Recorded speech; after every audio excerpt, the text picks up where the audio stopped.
Welcome to the Midlife Dating Without the Crisis podcast, helping both baby boomers and Gen Xers maintain their sanity and survive the online dating experience.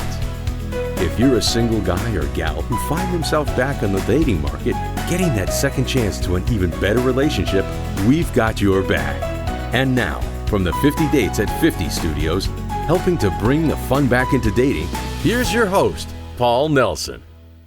Midlife Dating Podcast, Episode 18, Dating Truths, Part 3. Many of us guys and gals, but especially the guys, have been guilty of putting the cart before the horse when it comes to dating. Therefore, our dating and relationship term for this episode is professing. The act of professing all but ensures things will come to a halt before they even get much of a chance to get started. It's very common to go through extended periods of time where dating seems to go nowhere and we basically give up. Our movie review for this episode, All I Wish, released in 2017, looks at a relationship that took a few years to develop. It also reminds us of how our attitude towards a relationship can change when we meet that right guy or gal.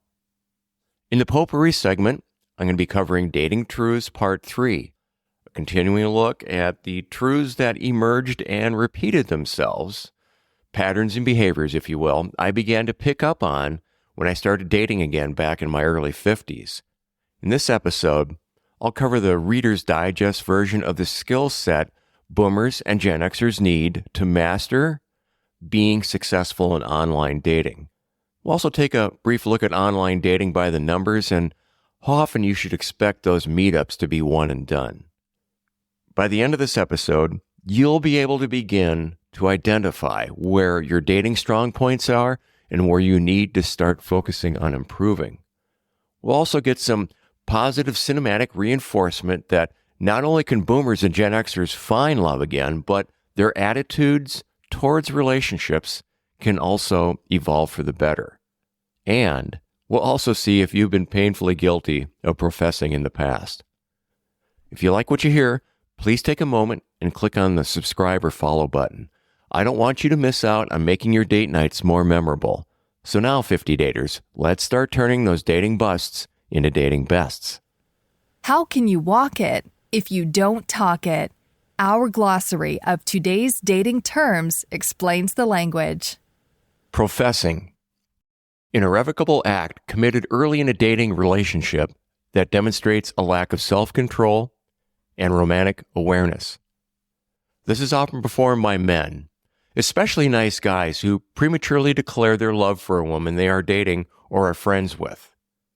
When dating, early professing takes place within 2 to 5 dates or shortly after the couple becomes intimate. Or, when a man and a woman are friends, the man will profess his secretly kept love for her in order to demonstrate that he is worthy of an intimate relationship. Professing, while commonly shown by Hollywood as being successful in winning women over, is in reality very creepy and has the complete opposite effect. Today's special, our chick flick, movie review of classic dating and relationship lessons taken from the big silver screen. So I'm reviewing All I Wish, which was released in 2017. It's also been released under the title A Little Something for Your Birthday. And this is a movie about the character Sienna, an aspiring fashion designer in her late 40s, played by Sharon Stone. She hasn't found success in either her profession or her love life. As a result, she's developed a cynical yet lighthearted outlook on life, and she doesn't expect much future success. The movie takes place over a series of one-year increments that occur on Sienna's birthday. Sienna slowly overcomes obstacles and begins to do well in her business. She also meets Adam, played by Tony Goldwyn, a lawyer who just transferred from Boston to Los Angeles. Their initial meeting is a complete disaster, but the pair crosses paths on more birthdays, and time works its healing magic. Because of her attraction to Adam, Sienna's relationship mindset changes, causing confusion between the two characters. So what's the Midlife Dating Podcast take on this? I like this movie because of the quality acting, solid production value, and good humor. It's positive and it moves at a decent pace. I also like that the characters are in the 50-dater age group. This movie acts as a reminder that some of us are late bloomers in finding love. Sienna finds it when she least expects it. She also finds business success because she perseveres. Many of us are at a point in our lives where we can leave our current career and pursue our own business passion. The movie reminds us that it's never too late to go after what you want. I especially like the karaoke scene, which is painful to watch, but in a very good way. So why do we need to watch this? This movie demonstrates how our relationship goals can change with life experience. Gals, you can find Mr. Right, but you got to put yourself out there. If Sienna just stayed at home on her birthdays, she would have never met Adam. Guys can learn a few things about confidence from Adam. Tony Goldwyn, at around 56 years of age when this movie was shot, is in excellent shape. It shows what is possible if you put some effort into getting healthy and living in the moment. The character Adam conducts himself pretty well under most circumstances, except when he loses patience with Sienna. Character is revealed when you make plans and they don't work. Adam should have just continued to date Sienna and let things fall into place. Patience is key. Potpourri is a mixed bag of the good, the bad, and the ugly. Listener-driven dating experiences and Paul's own adventures in the dating arena. Dating Truths 11 through 15. Dating Truth number 11.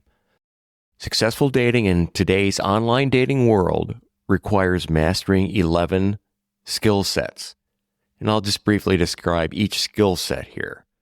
Skill set number 1, great pictures. Simply put, you will fail without great photos, especially the guys. Photos are the gatekeeper, and you will not get past the gate without great photos.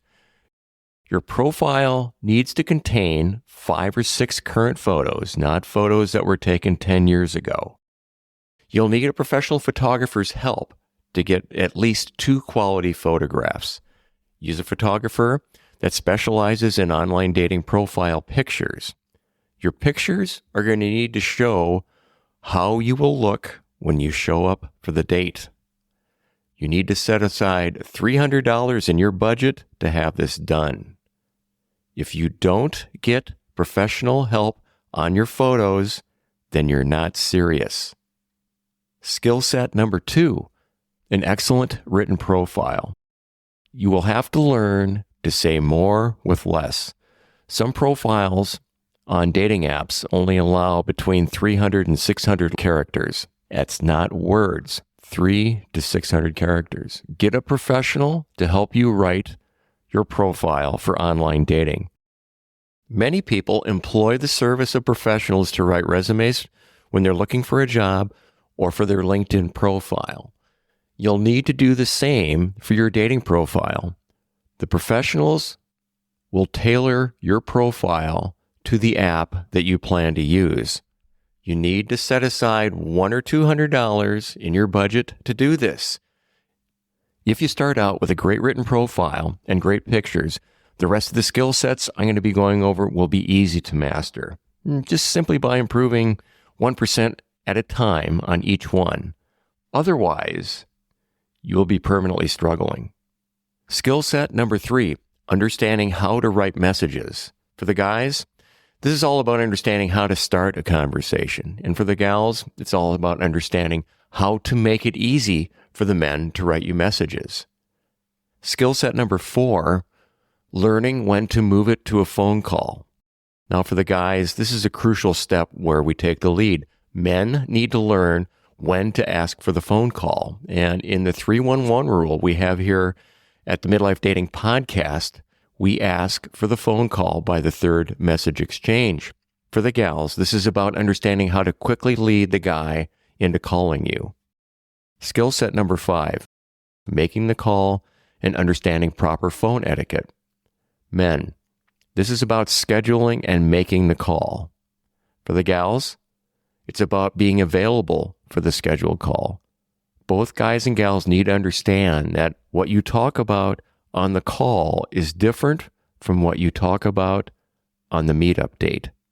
It's important to keep calls short to about 30 to 45 minutes. We do that because the longer a phone call goes, the more likely it is you're going to stick your foot in your mouth and say something stupid. Skill set number 6, setting up date logistics. Guys, schedule the date and pick a good public location. Gals, tell him when you are available to meet. Skill set number 7, showing up for the date. Guys, arrive early and get a good place to sit. Gals, please don't get cold feet and cancel at the last minute. I'd say about 30 to 50% of the scheduled dates in our age group get canceled anywhere between the last moment and 2 to 3 hours before the date takes place. Skill set number 8, appropriately dressing for the date. About 90% of guys need professional help with this, and that's an entire podcast on its own addressing that subject. But for the gals, gals generally don't have a problem here. But I have had several meetup dates where the women showed up dressed like they didn't care. Skill set number 9, knowing proper and tasteful conversation topics. It's not so much what you talk about, it's what you want to avoid. And you want to avoid the topics of religion, politics, and exes. Skill set number 10, knowing when to end the date. Keep dates short. About 90 minutes is the target. And like I said earlier on the phone call skill set, we keep them short to avoid sticking our foot in our mouth. The longer a date goes, the more likely it is you're going to say something stupid. Skill set number 11, arranging the follow-up date. Guys, this is about learning when to ask for the next date. And for the gals, same with the phone call, letting him know when you are available for the date makes things real easy for both of you. Let's get back to the truths here. Dating truth number 12. We all have baggage from our past to some degree. Your goal is to get your act together enough so that your baggage stays in the carry-on variety. Dating truth number 13. Online dating is a numbers game. Sad to say, but it honestly is. To find one or maybe two people with good dating possibilities will take 10 different meetup dates. If you diligently search and stick to a plan of 2 or 3 meetup dates per month, about every 3 months or so, you'll run across one high-quality, relationship caliber guy or gal. But be aware that if you've been out of the dating game for an extended period of time, you will likely fail on dates with high-quality guys and gals. You'll fail anywhere between the first meetup and the first 3 dates in. You'll know this once you get dumped or are ghosted. This will happen because you're not prepared for a man or woman of this quality level. The letdown's going to burn and you're going to want to quit. All your shortcomings will be quickly exposed. But the good thing is, you will now know where you need to improve. The bad thing is, this cycle will repeat, and it can be extremely cruel and disparaging as you grow through it, but you have to stick with it. Dating truth number 14. Many of your initial meetups will be one and done. Both guys and gals need to be aware that the person you are sitting across from on this first meetup date, you will likely never see again. Once you understand this, it's easier to accept making mistakes and be more at ease with yourself. Conversations at this point will get easier for you to start and will flow much better. You'll be surprised at what you can learn about yourself and others from each one-and-done meetup that seems to go nowhere. Once you learn where your shortcomings are, you can start to improve on them. Dating truth number 15.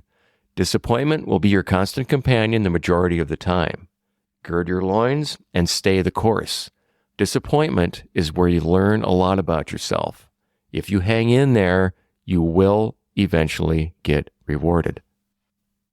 In our retro segment, I've got a fitting audio clip from the Coronet instructional film series, this one titled Developing Self-Reliance. This one goes back to 1950, and it relates to the dating truth, specifically truth number 11. where we have to learn to take responsibility to master some of the skill sets necessary to become a better dater. Let's have a listen.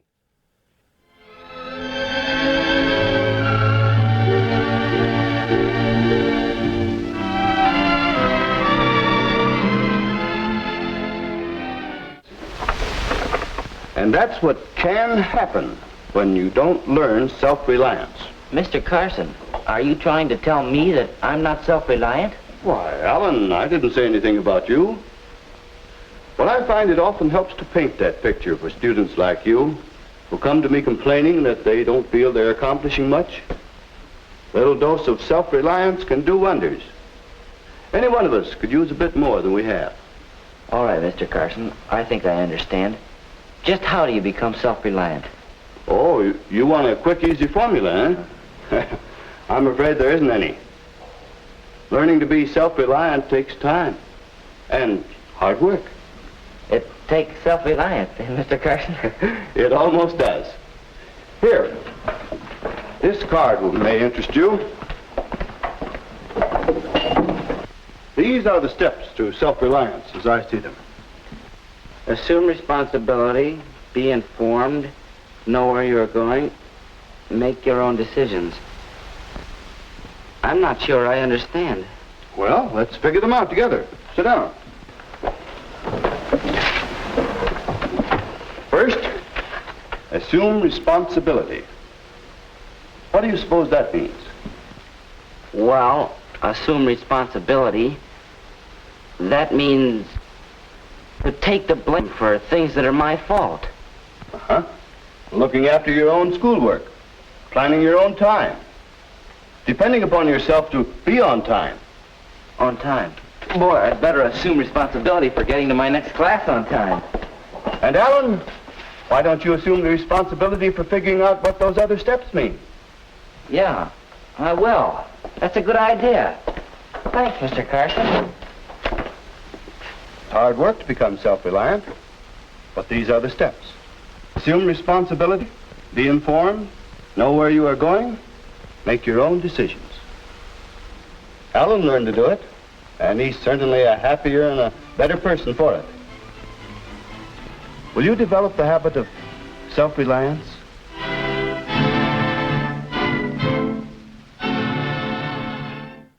In this audio clip, advice that's over 70 years old, given to us during our grade school days, still holds true. This advice is something that many boomers and Gen Xers need a refresher on when it comes to being successful in online dating. It pertains to the skill sets you must master to find a great guy or gal. So let's take a look at those steps to self-reliance. Self-reliance step number 1, assume responsibility. You do that by getting your profile pictures professionally taken and your profile professionally written. Let me comment that poor profile pictures are the number one reason people fail and become deeply frustrated with online dating.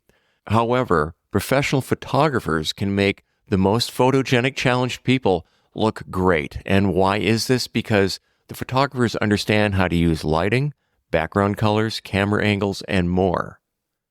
Also know that a well-written dating profile makes starting a conversation very easy.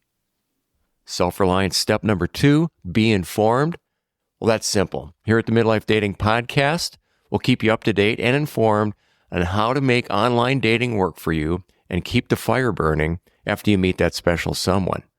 All you have to do is just keep listening to the podcast. Self-reliance step number 3, know where you're going.